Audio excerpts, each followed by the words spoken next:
Hello प्यारे दर्शकों। भगवान शिव का धनुष, जिसे पिनाक के नाम से जाना जाता है, देवताओं का वरदान था। यह धनुष इतना शक्तिशाली था कि इसे उठाने का सामर्थ्य केवल भगवान शिव में ही था। इस धनुष को राजा जनक ने अपने महल में रखा था। राजा जनक ने प्रण किया था कि उनकी पुत्री सीता का विवाह केवल उसी व्यक्ति से होगा जो शिव धनुष को उठाकर उसकी प्रत्यंचा चढ़ा सकेगा। यह शर्त केवल शक्ति की परीक्षा नहीं थी, बल्कि यह वीरता, धैर्य और आत्मविश्वास की कसौटी थी। राजा जनक ने अपनी पुत्री सीता के स्वयंवर के लिए जनकपुर नगरी को सजाया। फूलों और दीपों से सजी यह नगरी किसी स्वर्गलोक से कम नहीं लग रही थी।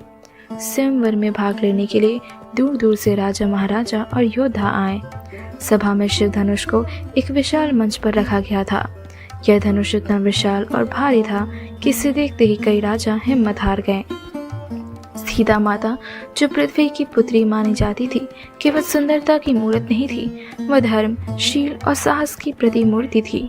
उनकी निष्ठा और मर्यादा ने उन्हें जनकपुर की सबसे प्रिय राजकुमारी बना दिया था। स्वयंवर के दिन सीता राजमहल की बालकनी के नीचे उपस्थित राजा महाराजाओं को देख रही थी। उनका मन एक ऐसे वीर के लिए प्रार्थना कर रहा था जो न केवल शिव धनुष को उठा सके, बल्कि धर्म और सत्य का पालन करने वाला भी हो। स्वयंवर का शुभारंभ हुआ। राजा जनक ने शिव धनुष के महत्व और शर्तों को दोहराया। सभा में उपस्थित राजा एक एक करके धनुष को उठाने का प्रयास करने लगे। कुछ ने धनुष के पास जाकर ही अपने हाथ जोड़ दिए, कुछ ने इसे उठाने का साहस किया, लेकिन धनुष अपनी जगह से हिला भी नहीं। राजा जनक की चिंता बढ़ती जा रही थी। उन्होंने आकाश की ओर देखकर कहा, क्या इस पृथ्वी पर कोई ऐसा वीर नहीं जो मेरी पुत्री के योग्य हो? सभा में उपस्थित ऋषि विश्वामित्र, जो भगवान राम और लक्ष्मण के साथ आए थे, ये सब देख रहे थे। उन्होंने राम को आदेश दिया, राम आगे बढ़ो और इस चुनौती को स्वीकार करो। राम, जो अपनी विनम्रता और मर्यादा के लिए विख्यात थे, गुरु का आदेश सुनकर उठे। वह धीरे धीरे मंच की ओर बढ़े। उनकी चाल में आत्मविश्वास था, लेकिन अहंकार का नामो निशान नहीं था। सभा में सभी राजा और उपस्थित लोग राम को आश्चर्य और कौतूहल से देख रहे थे। राम ने शिव धनुष के पास जाकर उन्हें प्रणाम किया। उन्होंने भगवान शिव का ध्यान करते हुए धनुष को दोनों हाथों से उठाने का प्रयास किया। जैसे ही उन्होंने धनुष को छुआ, ऐसा लगा मानो भगवान शिव की शक्ति स्वयं उनके अंदर समाहित हो गई। राम ने धनुष को इतनी सहजता से उठाया जैसे वह कोई साधारण वस्तु हो। इसके बाद राम ने धनुष की प्रत्यंचा चढ़ाने का प्रयास किया। जैसे ही उन्होंने प्रत्यंचा खींची, एक तीव्र ध्वनि के साथ धनुष 2 टुकड़ों में टूट गया। यह अद्भुत घटना देखकर पूरा जनकपुर खुशी से झूम उठा। जयकारों की गूंज पूरे सभा में होने लगी। राजा जनक की आंखों में गर्व और खुशी के आंसू झलक आए। जब शिव धनुष टूट गया तो राजा जनक ने सीता को बुलाया। उन्होंने अपनी पुत्री से कहा, पुत्री, यह वही वीर है जिसे भगवान ने तुम्हारे लिए चुना है। अब इन्हें अपना जीवन साथी स्वीकार करो। सीता ने राम को देखा और उनके गुण, शील और पराक्रम को पहचानते हुए उन्हें नया जीवन साथी मान लिया। उन्होंने अपने हाथों में वरमाला ली और राम के गले में डाल दी। यह दृश्य इतना पवित्र और अद्भुत था कि वहाँ उपस्थित सभी लोग भाव विभोर हो गए। यह केवल 2 आत्माओं का मिलन नहीं था, बल्कि धर्म, प्रेम और सिद्ध की विजय थी। शिव धनुष के टूटने की खबर भगवान परशुराम तक पहुंची। वह अत्यंत क्रोधित होकर स्वयंवर में आए। उनका क्रोध देखकर पूरा जनकपुर कांप उठा। उन्होंने सभा में पूछा, ऐसा कौन साहसी है जिसने भगवान शिव के धनुष को तोड़ने का साहस किया? सभा में एक बार फिर सन्नाटा छा गया। राम ने विनम्रता से परशुराम को प्रणाम किया और कहा, भगवान, यह सब आपकी कृपा और शिव जी के आशीर्वाद से संभव हुआ है। राम की विनम्रता और मर्यादा देखकर परशुराम का क्रोध शांत हो गया। उन्होंने राम की योग्यता को पहचाना और उन्हें आशीर्वाद देकर चले गए। शिव धनुष तोड़ने की यह कथा केवल एक वीरता की घटना नहीं है, यह धर्म, साहस और प्रेम की विजय है। ये कथा हमें सिखाती है कि सच्चा वीर वही है जो शक्ति, मर्यादा और विनम्रता का आदर्श प्रस्तुत करे। जय श्री राम। हेलो प्यारे दर्शकों, आज की कहानी में हम दशरथ के स्वर्गवास की कथा जानेंगे। अयोध्या नगरी, जो कुछ समय पहले तक राम के राज तिलक की खुशियों में झूम रही थी, अब शोक और उदासी के सागर में डूबी हुई थी। राजा दशरथ जिनकी गिनती धर्म और न्याय प्रिय राजाओं में होती थी, अपने प्रिय पुत्र राम के वियोग को सहन नहीं कर पाए। राम, सीता और लक्ष्मण के वनवास पर जाते ही दशरथ का हृदय टूट गया। उनके मन में राम के बिना जीने का कोई कारण नहीं बचा। कैकेयी के कहने पर राजा दशरथ ने अपने प्रिय पुत्र राम को 14 वर्षों के लिए वनवास भेजने का आदेश दिया। यह आदेश दशरथ के लिए किसी वर्ज्य पात्र से कम नहीं था। राम ने जब पिता की आज्ञा को स्वीकार करते हुए वनवास जाने का निर्णय लिया तो दशरथ ने उन्हें रोकने की बहुत कोशिश की, लेकिन राम, जो अपने पिता के वचनों को सर्वोपरि मानते थे, वनवास के लिए निकल गए। राम के महल छोड़ते ही दशरथ की आंखों में आंसू थमने का नाम नहीं ले रहे थे। उन्होंने अपने महल के एकांत में खुद को बंद कर दिया। उन्होंने कहा, राम मेरे जीवन का आधार है। अब उनके बिना यह महल और यह राज्य सब सूना हो गया है। दशरथ की पीड़ा दिन पर दिन बढ़ती जा रही थी। उन्होंने रानी कौशल्या से कहा, मैंने अपने जीवन में अनेक युद्ध लड़े, कठिन परिस्थितियों का सामना किया, लेकिन राम के वियोग का युद्ध मुझसे सहन नहीं हो रहा। कौशल्या, जो स्वयं राम के वियोग में दुखी थी, अपने पति को सांत्वना देने की कोशिश करती थी, लेकिन दशरथ के मन में केवल एक ही बात थी, मैंने राम को वनवास क्यों जाने दिया। दशरथ ने रानी कैकेयी को बुलाकर कहा, तुमने मेरे जीवन का सबसे बड़ा सुख छीन लिया। राम केवल मेरे पुत्र ही नहीं बल्कि मेरे प्राण थे। तुमने अपने स्वार्थ के लिए उन्हें मुझसे दूर कर दिया। कैकेयी, जो अपने निर्णय पर अब पछता रही थी, ने कहा, महाराज, मुझे नहीं पता था कि मेरा यह निर्णय आपको इतना कष्ट देगा। मैंने जो किया वह भूल थी। दशरथ ने उत्तर दिया, अब पछताने का कोई अर्थ नहीं है। राम के बिना मैं इस जीवन को और नहीं सह सकता। दशरथ के मन में राम के साथ बिताए गए पलों की यादें बार बार ताज़ा हो रही थी। उन्होंने कौशल्या से कहा, मुझे याद है जब राम ने पहली बार चलना सीखा था, जब उन्होंने मुझे पिताजी कहकर पुकारा था। उनके बिना यह जीवन अब अधूरा है। दशरथ ने अपनी युवावस्था की इस घटना को भी याद किया, जब उन्होंने अनजाने में श्रवण कुमार को बाण मार दिया था। उन्होंने कहा, श्रवण कुमार के माता पिता ने मुझे श्राप दिया था कि मैं अपने पुत्र के वियोग में मरूंगा। आज वह श्राप सच हो गया है। एक रात दशरथ ने अपनी मृत्यु को समीप महसूस किया। उन्होंने रानी कौशल्या और सुमित्रा को बुलाया और कहा, मुझे राम को एक बार देखने की इच्छा थी, लेकिन अब यह संभव नहीं है। उन्होंने अंतिम बार राम का नाम लिया और कहा, राम मेरे राम, और अपने प्राण त्याग दिए। दशरथ के स्वर्गवास की खबर सुनते ही अयोध्या में शोक की लहर दौड़ गई। पूरा नगर गहरे दुख में डूब गया। लोग अपने राजा को याद कर रोने लगे। हर गली में मातम छा गया। नागरिक कह रहे थे, हमारे राजा दशरथ, जो इतने न्यायप्रिय और प्रजा के हितैषी थे, आज हमारे बीच नहीं रहे। भरत, जो अपने ननिहाल में थे, को दशरथ के निधन और राम के वनवास की खबर मिली। वह तुरंत अयोध्या लौटे। महल पहुंचकर उन्होंने देखा कि उनकी मां कैकेयी ने अपने स्वार्थ के कारण पूरे परिवार और अयोध्या को दुख में डाल दिया था। भरत ने अपनी माँ से कहा, माँ, आपने ये क्या किया? आपने पिता की मृत्यु का कारण बताया और राम भैया को वनवास भेज दिया। मैं आपको कभी माफ़ नहीं कर सकता। भरत ने गुरु वशिष्ठ से कहा, मैं अयोध्या का राज्य नहीं स्वीकार कर सकता। यह राज्य केवल राम भैया का है। अब मेरा कर्तव्य है कि मैं उन्हें वापस लाऊं और अयोध्या की गद्दी पर बैठाऊं।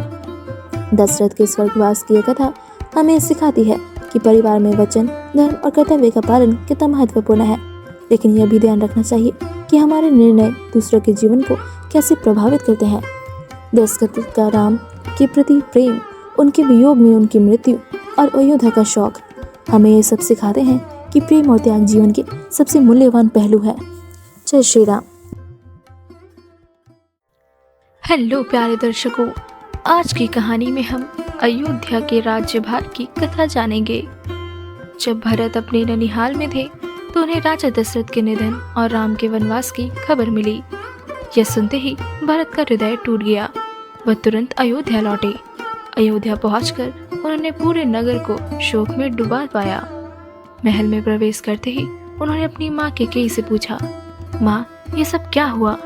पिताजी कहाँ हैं और राम भैया कहाँ हैं? कैकेयी ने गर्व से कहा, पुत्र, मैंने तुम्हारे लिए राजा दशरथ से 2 वरदान मांगे। पहला तुम्हारा राज तिलक और दूसरा राम का वनवास। अब तुम अयोध्या के राजा बनोगे। कैकेयी की यह बात सुनकर भरत का चेहरा क्रोध और दुख से भर गया। उन्होंने कहा, माँ, आपने ये क्या किया? आपने अपने स्वार्थ के कारण हमारे परिवार को तोड़ दिया। राम भैया की अयोध्या के सच्चे राजा हैं। आपने अन्याय किया है। भरत ने महल में उपस्थित सभी लोगों से कहा, मैं ये राज्य स्वीकार नहीं करूंगा। यह राज्य केवल राम भैया का है। मैं उनका स्थान कभी नहीं ले सकता। भरत ने राजा दशरथ की अंतिम क्रीड़ा पूरी करने के बाद राज्यसभा में सभी मंत्रियों और गुरुओं से कहा, मैं इस सिंहासन पर बैठने योग्य नहीं हूँ। यह राज्य केवल राम भैया का है। गुरु वशिष्ठ ने भरत को समझाया, पुत्र, इस समय अयोध्या को एक राजा की आवश्यकता है। प्रजा को नेतृत्व की जरूरत है। तुम्हारा कर्तव्य है कि तुम राम की अनुपस्थिति में राजा का संचालन करो। भरत ने उत्तर दिया, गुरुदेव, मैं केवल राम भैया के प्रतिनिधि के रूप में यह राज्य चला सकता हूँ। मैं उनके बिना इस सिंहासन पर नहीं बैठ सकता। भरत ने अपने भाइयों शत्रुघ्न और गुरु वशिष्ठ के साथ चित्रकूट जाने का निर्णय लिया।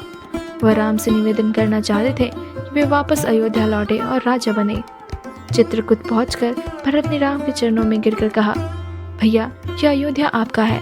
मैं इस सिंहासन का अधिकारी नहीं हूँ। कृपया वापस चलिए और अयोध्या का राज्य संभालिए।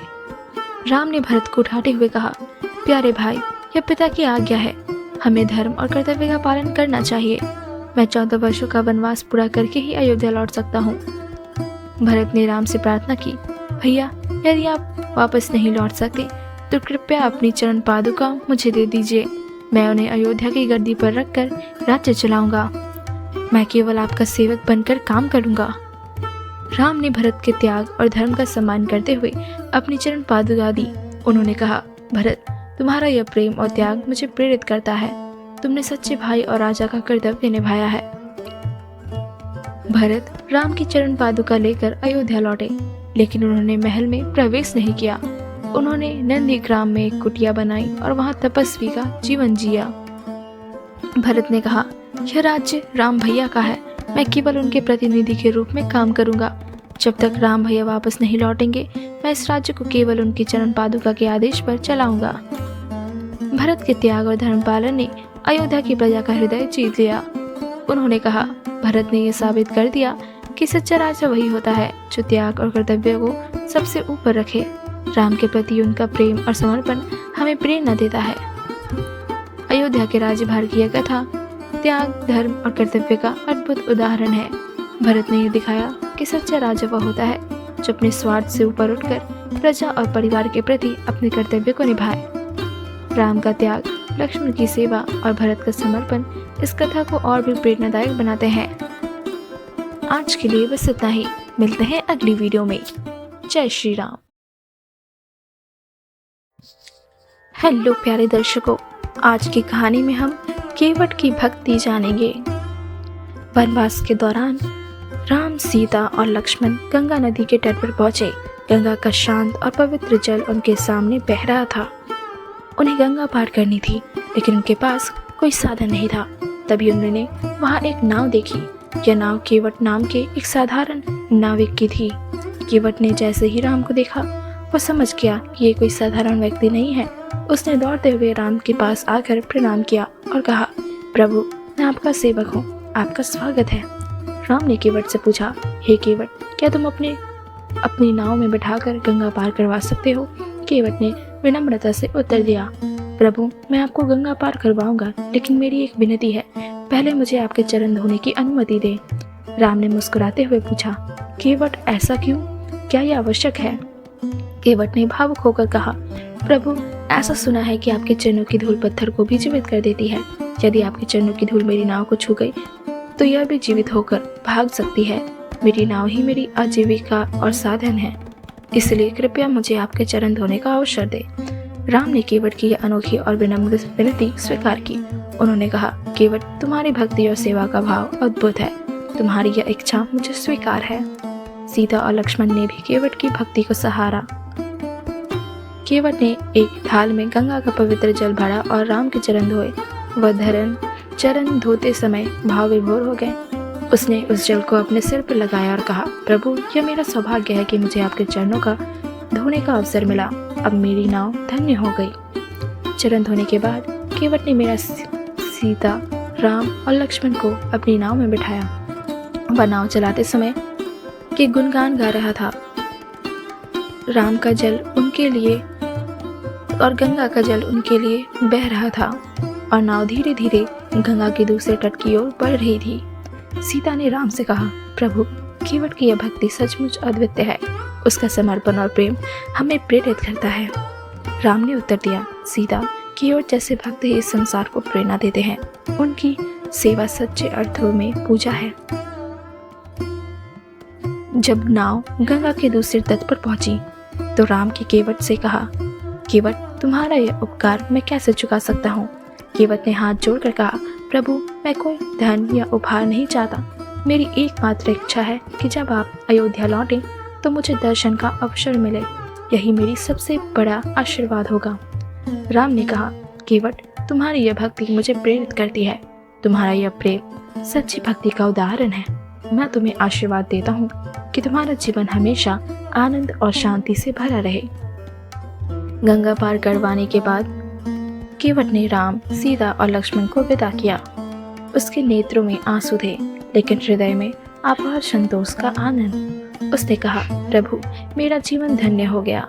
जब भी आप मुझे पुकारेंगे मैं आपको सेवा के लिए उपस्थित रहूंगा। राम ने मुस्कुराते हुए कहा, केवट, तुम्हारी यह भक्ति और प्रेम मेरे लिए हमेशा प्रेरणा रहेगा। तुमने यह साबित कर दिया कि सच्चा भक्ति वही है जो निष्काम भाव से सेवा करता है। यह कहानी हमें सिखाती है कि सच्चा प्रेम और भक्ति किसी भी भौतिक वस्तु से ऊपर होता है। जय श्री राम। हेलो प्यारे दर्शकों, आज की कहानी में सती अनुसुईया का आशीर्वाद की कथा जानेंगे। राम, सीता और लक्ष्मण अपने वनवास के दौरान विभिन्न स्थानों की यात्रा कर रहे थे। वनवास के दौरान जब राम, सीता और लक्ष्मण चित्रकूट के जंगल में पहुंचते हैं तो उन्हें ऋषि अग्नि और उनकी पत्नी सती अनुसुईया के आश्रम के बारे में पता चलता है। यह आश्रम प्रकृति की गोद में स्थित था, जहां चारों ओर हरियाली, पवित्रता और शांति का वातावरण था। राम ने लक्ष्मण से कहा, लक्ष्मण, ऋषि अत्रि और उनकी पत्नी सती अनुसुईया तप और भक्ति का प्रतीक है। उनका आशीर्वाद हमें इस वनवास में शक्ति और धैर्य प्रदान करेगा।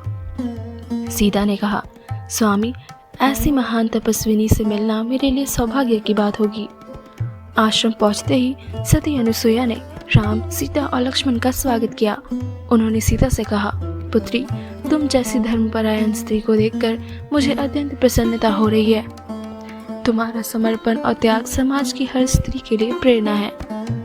सीता ने अनुसुईया के चरणों में गिरकर कहा, माँ, आपका आशीर्वाद मुझे इस वनवास के कठिन पथ पर धैर्य और शक्ति देगा। राम ने अनुसुईया से कहा, माँ, आपका तप और ज्ञान हम सब के लिए प्रेरणा है। कृपया हमें यह मार्गदर्शन दे कि हम इस वनवास को सफलता और मर्यादा के साथ पूरा कर सकें। सती अनुसुईया ने सीता से कहा, पुत्री, एक स्त्री का सबसे बड़ा धर्म है अपने पति के साथ हर परिस्थिति में खड़ी रहना। तुमने यह धर्म पूरी निष्ठा से निभाया है। वनवास के इस कठिन समय में तुम्हारा धैर्य और समर्पण तुम्हें और अधिक मजबूत बनाएगा। उन्होंने राम और लक्ष्मण से कहा, आप दोनों धर्म और कर्तव्य के आदर्श हैं। आप जैसे महान पुरुषों की सेवा में समय बिताना मेरे लिए सौभाग्य की बात है। सती अनुसुईया ने सीता को अपने तप के बल में एक दिव्य आभूषण और वस्त्र भेंट किए। उन्होंने कहा, पुत्री, ये आभूषण और वस्त्र तुम्हारे सौंदर्य को और भी दिव्य बनाएंगे और तुम्हें कठिन परिस्थितियों में शक्ति प्रदान करेंगे। सीता ने कहा, माँ, आपका यह आशीर्वाद मेरे लिए अनमोल है। मैं इसे सदैव संभाल कर रखूंगी। राम ने अनुसुईया से उनकी तपस्या और भक्ति के बारे में पूछा। अनुसुईया ने बताया, पुत्र, जीवन में सादगी, तप और सेवा से ही सच्ची शांति प्राप्त होती है। मैंने अपने जीवन को भगवान की सेवा और प्रजा के कल्याण के लिए समर्पित कर दिया है। यही मेरे तप का आधार है। उन्होंने कहा, आप सभी का यह वनवास केवल एक कठिनाई नहीं बल्कि धर्म और मर्यादा का पालन है। यह आपके जीवन को महान बनाएगा और समाज को एक नई दिशा देगा। राम और लक्ष्मण ने अनुसुईया के उपदेशों को ध्यानपूर्वक सुना और उनसे प्रेरणा ली। लक्ष्मण ने कहा, माँ, आपकी बातें हमें इस कठिन यात्रा को और अधिक धैर्य और समर्पण के साथ पूरा करने की प्रेरणा देती है। राम ने कहा, माँ, आपका यह मार्गदर्शन हमें जीवन भर याद रहेगा। आपका आशीर्वाद हमारे लिए सबसे बड़ा धन है। जब राम, सीता और लक्ष्मण आश्रम से विदा लेने लगे तो सती अनुसुईया ने कहा, पुत्र, याद रखना कि सच्चा धर्म वही है जो त्याग और सेवा के माध्यम से निभाया जाए। आप तीनों ने अपने जीवन में जो आदर्श प्रस्तुत किए हैं वे समाज के लिए प्रेरणा बनेंगे। उन्होंने सीता से कहा, पुत्री, तुम राम के साथ इस यात्रा में हर कठिनाई को सहन करोगी। तुम्हारा यह त्याग तुम्हें अजर अमर बना देगा। सीता, राम और लक्ष्मण ने सती अनुसुईया को प्रणाम किया और उनके आशीर्वाद के साथ अपनी यात्रा जारी रखी। सती अनुसुईया का आशीर्वाद और उपदेश त्याग, भक्ति और सेवा का अद्भुत उदाहरण है।